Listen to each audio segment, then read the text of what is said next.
Maka Al-Imam Al-Mahdi di zaman kita Pak, bukan zaman nanti. Ini zaman ini. Al-Imam Al-Mahdi itu akan mengalami hal yang sama. Dia akan dipoles oleh Allah dengan sifat-sifat manusiawi yang kira-kira orang kalau melihat nggak nyangka kalau dia seorang Al-Mahdi. Maka pelajarilah tentang sirah kenabian, kejadian yang akan terjadi pada Al-Mahdi.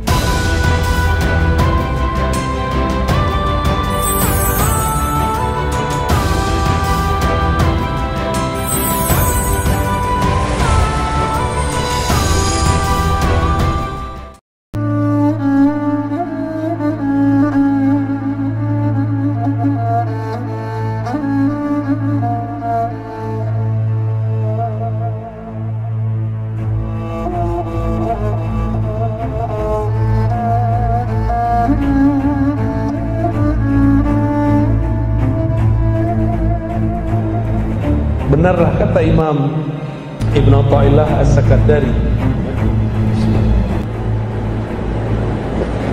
kata beliau, subhana man satara khususiyatahu bima bizawahiril bashariyah. Maha hebat Allah yang menyembunyikan keistimewaan-keistimewaannya dalam peran manusia biasa. Jadi nggak ketahuan kalau ini dia seorang wali. Seperti Nabi dulu diperankan seperti seorang biasa, orang Arab biasa, pemuda biasa. Nggak ada tuh Nabi keluar-keluar, saya Nabi loh, saya Nabi loh, gitu. Sampai ada perintah. Kayak seperti sekarang, ada yang datang ke saya, aku loh Al-Mahdi. Ada yang datang Pak, cuma karena jidatnya agak lebar dikit, hidungnya agak mancung dikit. Ustaz Ano masuk atau jidatnya lebar. Ada juga yang lewat YouTube. Ada yang lewat YouTube ngaku bahwa dia Mahdi tapi belum imam. Ini kalau asli dibunuh Yahudi nggak? Dibunuh Pak. Dibunuh pasti kalau asli itu. Jadi kita nggak usah buru-buru. Ini ilmu rahasia. Hanya orang-orang yang mengerti ilmu rahasia yang mengenal.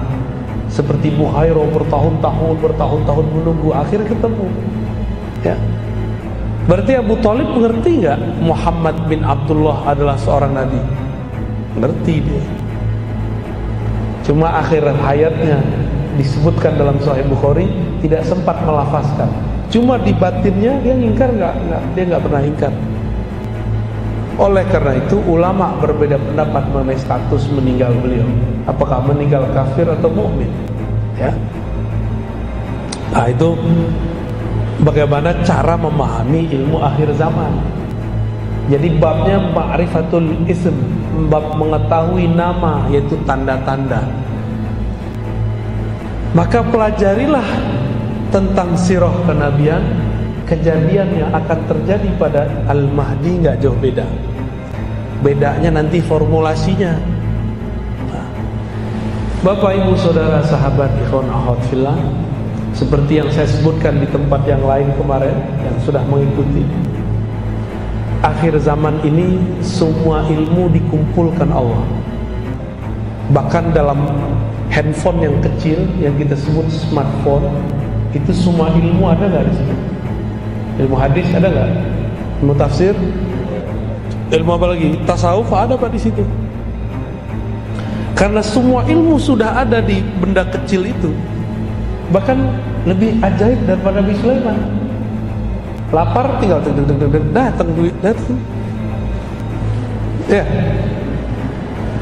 Nggak perlu manggil angin. Pencet datang taksi. Sakti nggak tuh?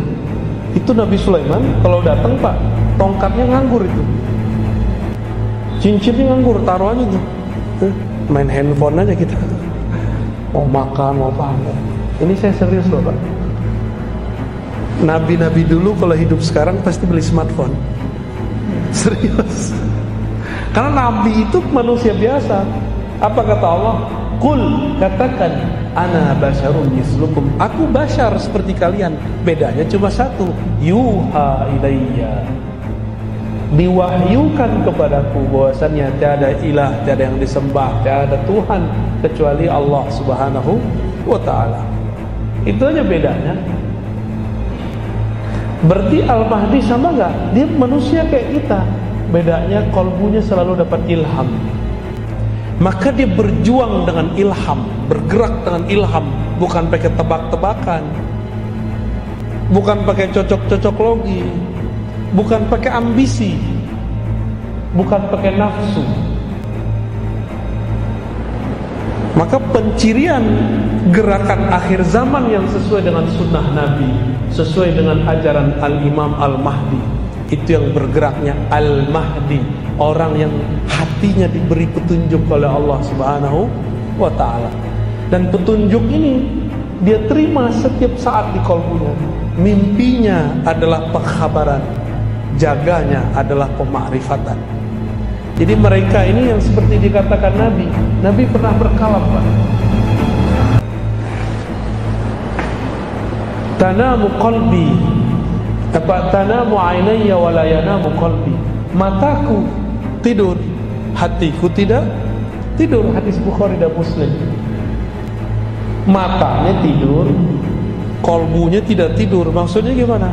Kalau Nabi tertidur, maka beliau masuk ke alam kolbu, masuk ke alam yang lain, diperjalankan oleh Allah Subhanahu wa ta'ala. Jadi Nabi itu kadang lagi sadar, lagi sholat, kadang lagi tidur. Itu diperjalankan ke masa depan, diperjalankan ke masa lalu. Maka Nabi tahu semua kejadian awal ataupun akhir dengan izin Allah Subhanahu wa ta'ala. Al-Mahdi serupa. Maka Al-Mahdi itu sekarang, Pak, kalau beliau sudah ada, kalau Pak ya, pasti sudah dikabarkan Allah lewat mimpinya, lewat tidurnya, lewat jaganya. Ilham-ilham yang diterima, apa yang akan terjadi 3 tahun ke depan, 7 tahun ke depan, 10 tahun ke depan, 13 tahun ke depan, udah dikabari. Corona ini pasti dia sudah dikabari. Cuma jangan ketipu, di sini ada Mahdi teri, ya. Dia juga ngaku-ngaku dikasih tahu, padahal baru ketahunya baru sebulan sebelum, setahun sebelum. Kalau Al-Mahdi dari kecilnya udah dikasih tahu. Waktu dibedah dadanya oleh malaikat, itu dia sudah kasih tahu langsung semua kejadian itu. Makanya Nabi Muhammad waktu diusir dari Taif, beliau balas gak? Karena beliau sudah diperlihatkan itu dulu di masa kecilnya. Waktu beliau SAW pergi ke Mekah, ditahan di Hudaybiyah, cuma 10 atau 15 kilo lagi masuk Mekah, ditahan. Beliau berontak gak? Enggak, karena beliau sudah diperlihatkan oleh Allah Subhanahu wa ta'ala. Maka gerakan Al-Mahdi itu bukan gelosok-gelosok, bukan gerakan emosional, gerakannya penuh ketenangan, santai, tapi ada kemantapan dalam keyakinan, kuat dalam mental. Bangun mental kuat aja udah susah orang hari ini, ya. Tanya aja para ustadz. Ustadz itu takutnya bukan sama istri, Pak, sama jamaah. Cuma kalau ketemu canda-candanya takut sama istri, mau jadi wali, takut sama istri, itu candanya ustadz tuh. Tapi takutnya para dai itu sama jamaahnya. Takut apa? Takut ditinggal jamaah. Itu mental ustadz tuh harus dibanting itu. Yang harus takut jamaah sama ustadz atau ustadz sama jamaah? Jamaah yang takut ditinggal ustadznya, jangan ustadz takut ditinggal jamaahnya.